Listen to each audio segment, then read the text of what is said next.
श्री शिवाय नमस्तुभयम। दोस्तों, जैसा कि आप सभी लोग जानते हैं कि 26 अगस्त 2026 यानी बुधवार को पड़ रही है सावन मास की शुक्ल पक्ष त्रयोदशी तिथि। और दोस्तों, ये वह तिथि है जो सावन मास में पड़ने वाली सबसे बड़ी तिथि है, क्योंकि ये सावन मास में पड़ने वाली है और इसका बहुत ही बड़ा और विशेष महत्व होता है।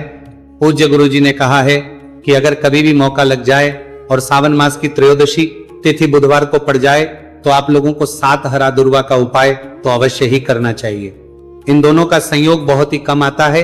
इसी के साथ में गुरुजी ने अपनी शिव पुराण कथा में बताया है कि इस दिन आपको 7 दुर्वा का उपाय तो आपको अवश्य ही करना चाहिए, क्योंकि ऐसा दिन पूरे साल में सिर्फ एक ही बार आता है।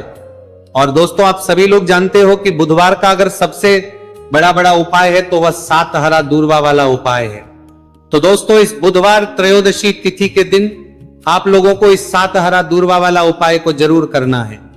बहुत सारे लोग होंगे जिन लोगों ने इस उपाय को ना किया हो, मतलब पूरा साल निकल गया, उन्होंने किसी भी दिन इस 7 हरा दुर्वा वाला उपाय को ना किया हो। पर दोस्तों, आपके पास एक आखिरी मौका बचा हुआ है जो कि 26 अगस्त के दिन है। तो इस दिन आप लोगों को इस वाले उपाय को जरूर कर लेना। भले ही आपने पूरे महीने भर इस उपाय को ना किया हो, पर अगर आपने इस सावन मास के बुधवार त्रयोदशी तिथि के दिन अगर इस वाले उपाय को कर लिया तो आपको इस उपाय को करने का वो फल मिलेगा जिसकी आपने कभी कल्पना भी नहीं करी होगी। इसीलिए आप लोग इस वाले उपाय को एक बार जरूर कर लेना है, ताकि आप लोगों के हाथ से ये मौका ना जा सके और आपको इस उपाय को करने का फल मिल सके। दोस्तों, ये उपाय पंडित जी ने अपनी अभी ही शिव महापुराण की कथा में बताया है, जिस उपाय को आज हम आपको बहुत अच्छे से समझाने वाले हैं। इस वीडियो को देखने के बाद इस उपाय को समझने के लिए आपको कोई और वीडियो को देखने की जरूरत नहीं पड़ेगी। तो चलिए दोस्तों, उपाय को शुरू करते हैं। देखिए, ये इस सावन मास के बुधवार त्रयोदशी तिथि के दिन ये इतना खास होता है, इतना महत्वपूर्ण होता है।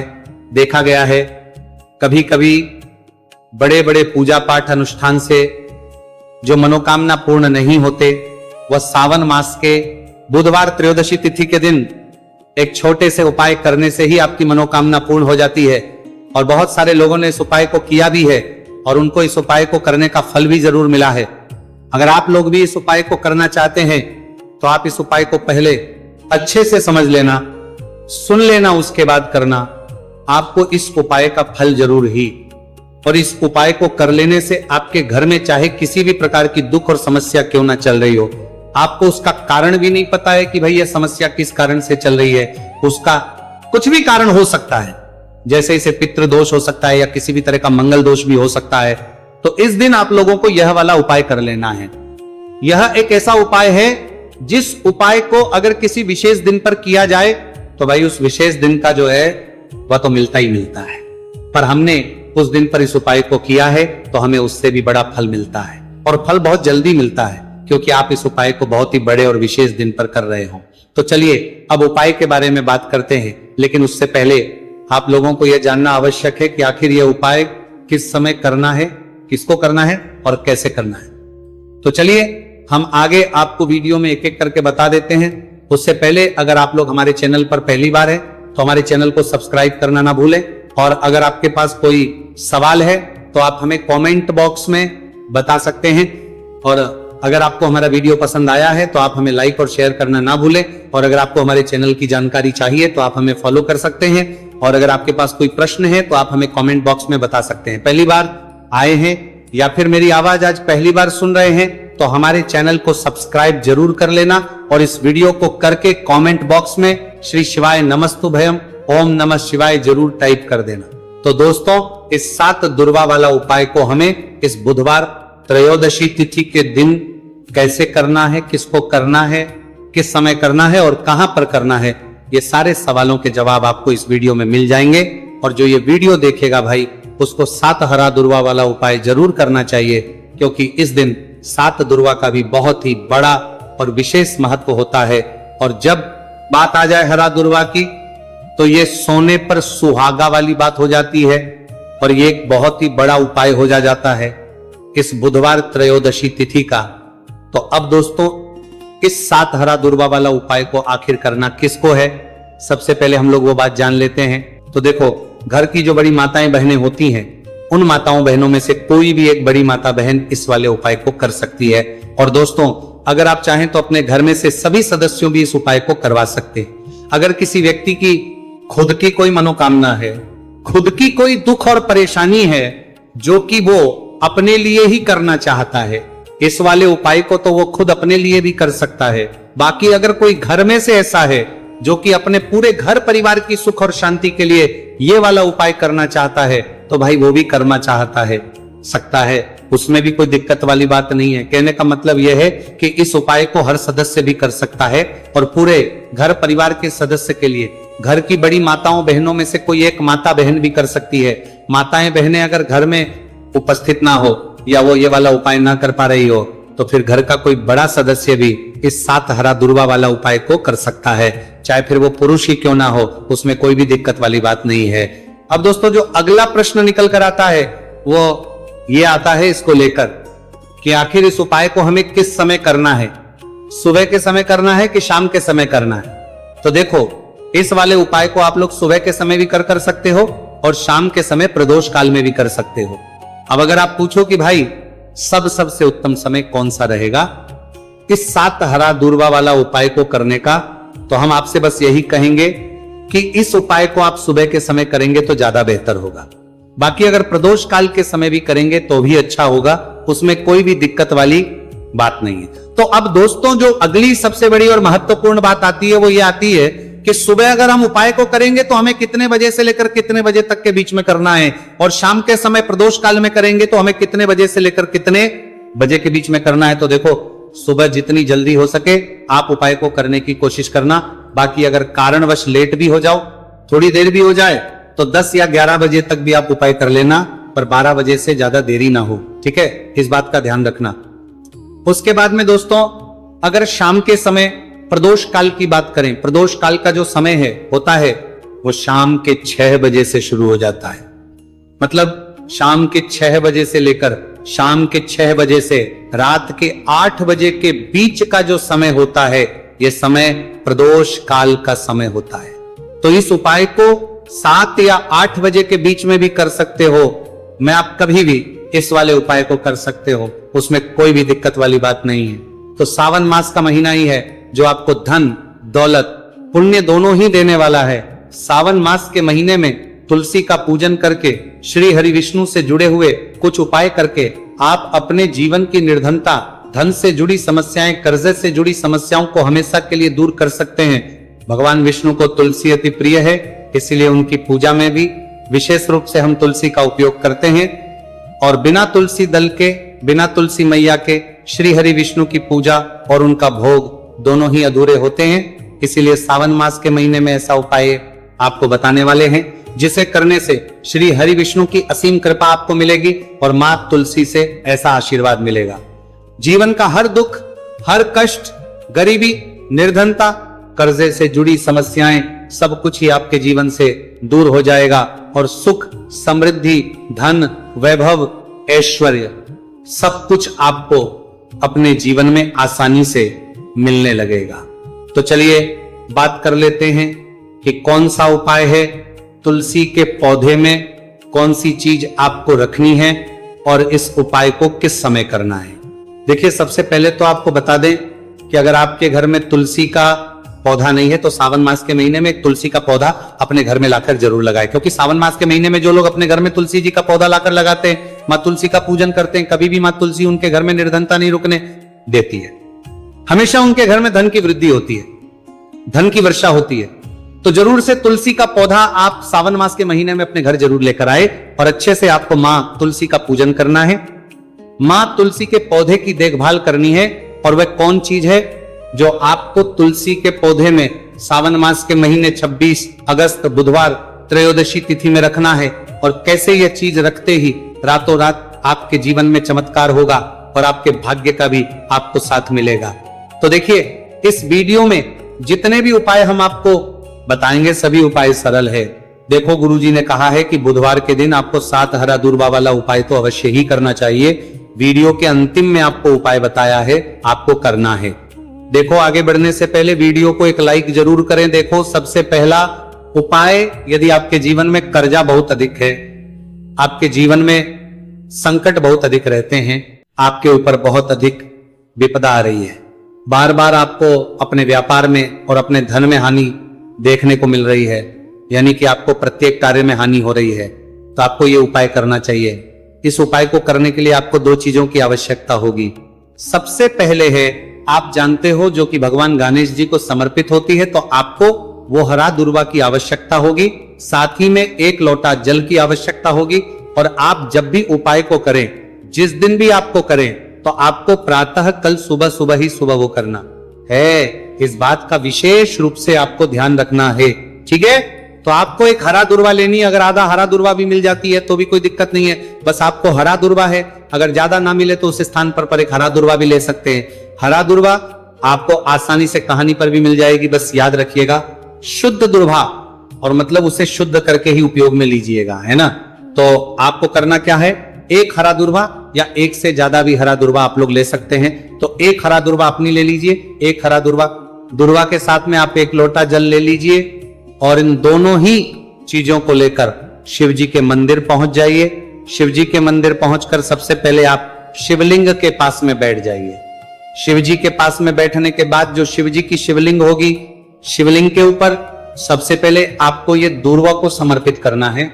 दूर्वा को कुछ इस प्रकार से समर्पित करना है कि जो दूर्वा की दांडी का मुख होगा वह जलधारी की तरफ हो, जहां से जल नीचे करता है ना।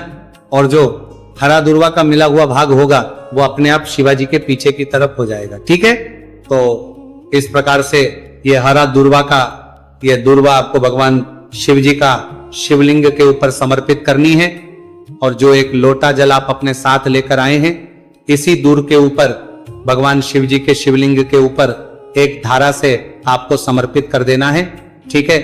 अब यहां पर देखने बात यह है कि यह उपाय इस व्यक्ति को करना है जिस व्यक्ति की नौकरी नहीं लग रही हो, जो व्यक्ति परीक्षा में पास होना चाहता हो, तो इस व्यक्ति को अपने हाथों से इस उपाय करना है, तभी उपाय कम करेगा, ठीक है। उपाय को करने के बाद आपको 3 महीने उपाय आपको कब तक करना है, जब तक कि आपकी नौकरी ना जाए। जब तक आप इस उपाय को नियम के साथ करो, आपकी नौकरी जरूर लगेगी। अब बात करते हैं दूसरे उपाय के बारे में। तो देखिए दूसरे उपाय जो है, देखिए इस उपाय के लिए आपको मात्र 1 लौंग का जोड़ा लेना है, यानी कि 2 फूल वाली लौंग लेनी है। साथ में आपको मात्र थोड़ा सा शहद लेना होगा, और इसी के साथ में आपको तांबे के पात्र अंदर शुद्ध जल लेना होगा।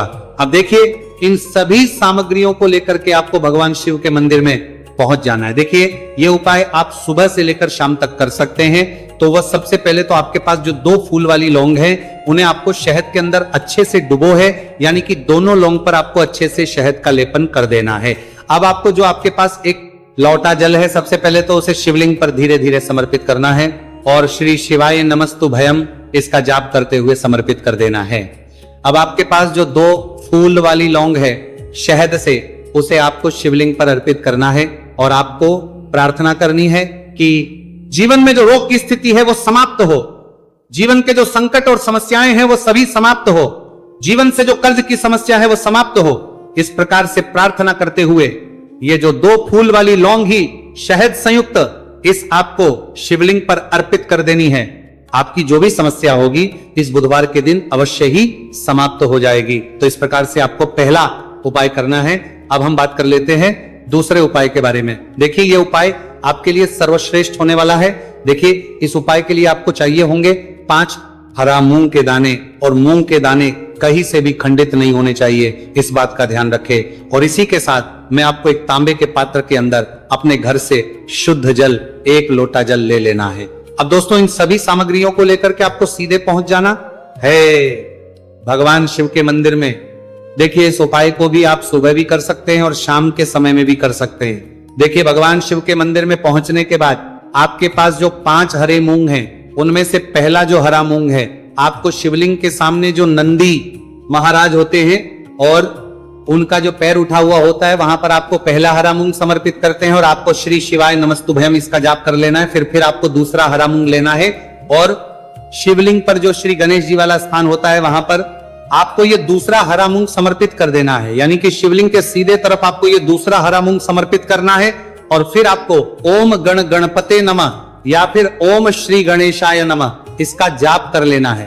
तीसरा हरा मूंग का दाना आपको भगवान शिव की सबसे प्रिय पुत्री माता अशोक सुंदरी वाले स्थान पर समर्पित करना।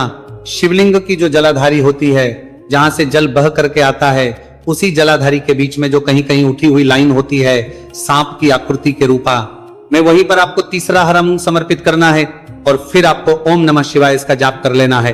अब दोस्तों चौथा जो हरा मूंग है उसे आपको भगवान कार्तिकेय जी का जो स्थान होता है शिवलिंग पर, वहां पर आपको यह चौथा हरा मूंग का दाना समर्पित कर देना है और आप ओम नमः शिवाय इसका जाप कर लेना है।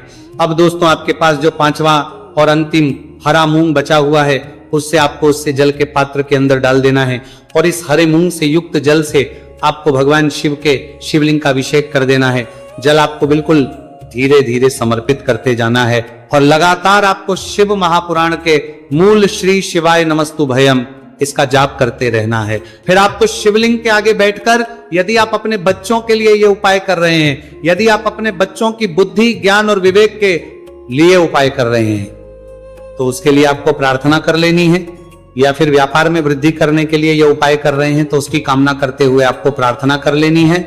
या फिर अपनी नौकरी के लिए कर रहे हैं, या फिर अपने इंटरव्यू के लिए, या फिर धन की प्राप्ति के लिए कर रहे हैं, जिस भी कामना के लिए आप उपाय कर रहे हैं उसे परिपूर्ण करने के आपको महादेव से प्रार्थना कर लेनी है और फिर आपको वापस अपने घर आ जाना है। पूज्य गुरु जी ने कहा है कि जो भी व्यक्ति इस उपाय को कर लेता है तो यकीन मानिए आपके जीवन की जो सारे संकट, कष्ट और बाधाएं ही वह सभी समाप्त होंगे। अब हम बात करते हैं अगले उपाय की। इस उपाय के लिए आपको एक दीपक लेना है। दीपक आप मिट्टी का भी ले सकते हैं और शुद्ध आटा मढ़कर उसका दीपक भी आप तैयार कर सकते हैं। अंदर गोल बाती का प्रयोग करना है और दीपक के अंदर आपको शुद्ध घी का प्रयोग करना है। इसी के साथ में आपको मात्र एक फूल वाली लौंग लेनी होगी। अब ये एक दीपक और एक फूल वाली लौंग लेकर के सीधा आपको पहुंचना होगा बरगद के वृक्ष के। वहां पर देखिए, सबसे पहले तो आपके पास जो एक फूल वाली लौंग है उससे आपको बरगद के वृक्ष की जड़ में समर्पित करना है। देखिए, अगर आपके जीवन में कोई भी बड़ा संकट आने वाला है, कोई बड़ा कष्ट आने वाला, तो वह इस उपाय के माध्यम से दूर होने वाला है। महादेव की विशेष कृपा रहेगी कि जो भी संकट आपके जीवन में आने वाला होगा वह भी दूर हो जाएगा। तो आपको एक लौंग समर्पित करनी है बरगद के वृक्ष की जड़ में और वहीं पर आपको जो है गोलबाती वाला दीपक जो आप लेकर के गए हैं उससे भी वहां पर प्रज्वलित कर देना है, वटकेश्वर महादेव का स्मरण करते हुए। देखिए, जब भी आपको जीवन में इस साल लगने लगे कि आपके जीवन में कुछ भी अच्छा नहीं चल रहा है, तब भी आपको ये उपाय करना है। तो इस प्रकार से आपको ये उपाय करना है। अब हम जान लेते हैं चौथे विशेष उपाय के बारे में। देखें, यदि आपके विवाह में, शादी में कोई भी समस्या आ रही है, यदि आपका जो कर्ज है वह दिन पर दिन बढ़ते ही जा रहा है, तो आपको ये चमत्कारी उपाय करना चाहिए। कोई भी समस्या अगर जीवन में है तो उसे दूर करने के लिए आपको ये उपाय करना चाहिए। मंगल दोष से जुड़ी हुई समस्या भी है तब आपको ये उपाय करना चाहिए। देखिए, इस उपाय के लिए आपको एक तांबे के पात्र के अंदर अपने घर से शुद्ध जल लेना है और इसी के साथ में आपको एक चुटकी लाल चंदन लेना होगा। अब आपको क्या करना है कि जो लाल चंदन आपने लिया है उसे आपको उससे जल के पात्र के अंदर डाल देना है और ये जल जो है आपको लाल चंदन से युक्त तैयार कर लेना है और ये लाल चंदन से युक्त जल आपको भगवान शिव के मंदिर में लेकर के पहुंचना है। लेकिन उपाय भी आप सुबह से लेकर के शाम तक कर सकते हैं। अब दोस्तों, ये जो लाल चंदन से युक्त जल है, इससे आपको भगवान शिव के शिवलिंग पर धीरे धीरे अर्पित कर देना है और आपको लगातार श्री शिवाय नमस्तु भयम इसका जाप करते रहना है। देखिए, यदि आपके जीवन में विवाह से जूही समस्या चल रही है तो आपको मंगलेश्वर महादेव का स्मरण करना है और जीवन में अधिक कर्ज की समस्या है तो आपको आर्यन मुक्तेश्वर महादेव का स्मरण करना है।